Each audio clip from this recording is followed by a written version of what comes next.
കൊച്ചിയിലെ ആലുവയിൽ CMRന്റെ മുന്നിൽ നമ്മുടെ വിഷ്ണു സുരേഷ് ഉണ്ട്. വിഷ്ണു, അവിടെ നിന്ന് നമുക്ക് എന്തെങ്കിലും വിവരം ലഭിക്കുന്നുണ്ടോ?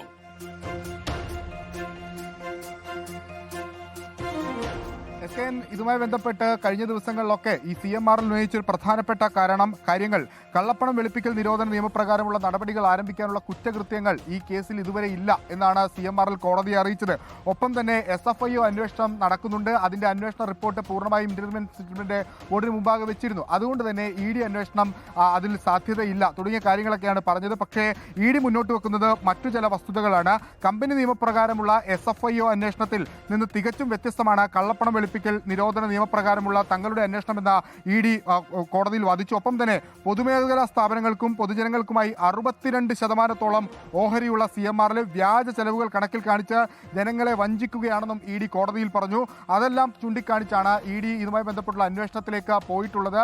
അതായത് കേവലം പ്രൈവറ്റ് മണി എന്ന് ഈ CMRൽ പറയുമ്പോൾ അത് പ്രൈവറ്റ് മണിയല്ല, അതിൽ ചില പബ്ലിക് ഇടപെടലുകൾ ഉണ്ടായിട്ടുണ്ട് എന്നാണ് EDയുടെ കണ്ടെത്തൽ. ആ ഒരു പശ്ചാത്തലത്തിലാണ് ED അന്വേഷണവുമായി ഇപ്പോൾ തിരുവനന്തപുരത്ത് ഷെഫീദ് റാവുത്തർ ചേർന്നു. എക്സാലോജി സൊല്യൂഷൻസിന്റെ മുഴുവൻ സാമ്പത്തിക വിവരങ്ങളും ED അന്വേഷിക്കുകയാണ്. ഇതിനിടയിൽ പിണറായി വിജയന്റെ മൊഴി ED എടുക്കുന്നതായി വിവരം ലഭിച്ചിട്ടുണ്ട്. എന്താണ് വിശദാംശങ്ങൾ?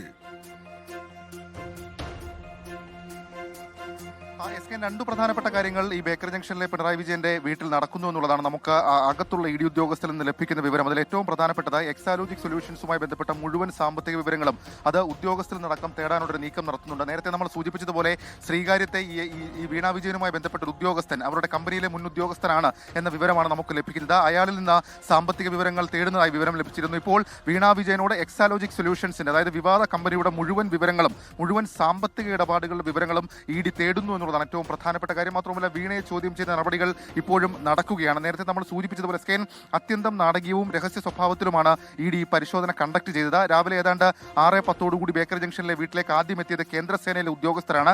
അതിനുശേഷം ED ഉദ്യോഗസ്ഥർ എത്തുന്നു.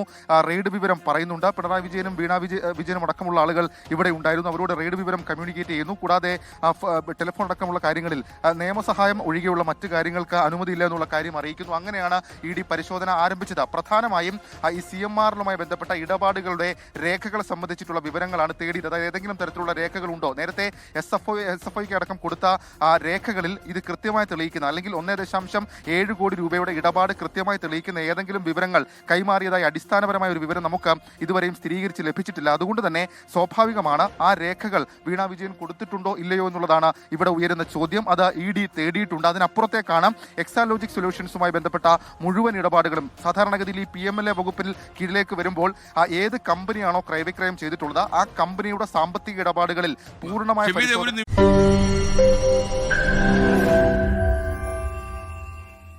ലോകത്തെവിടെയായാലും ഏത് സമയത്തും 24 വാർത്തകളും ഓഗ്മെന്റഡ് റിയാലിറ്റി പാക്കേജുകളും എക്സ്പ്ലെയിനറുകളും വിശദമായി കാണാൻ ഞങ്ങളുടെ YouTube ചാനൽ നിങ്ങൾക്ക് സബ്സ്ക്രൈബ് ചെയ്യാം.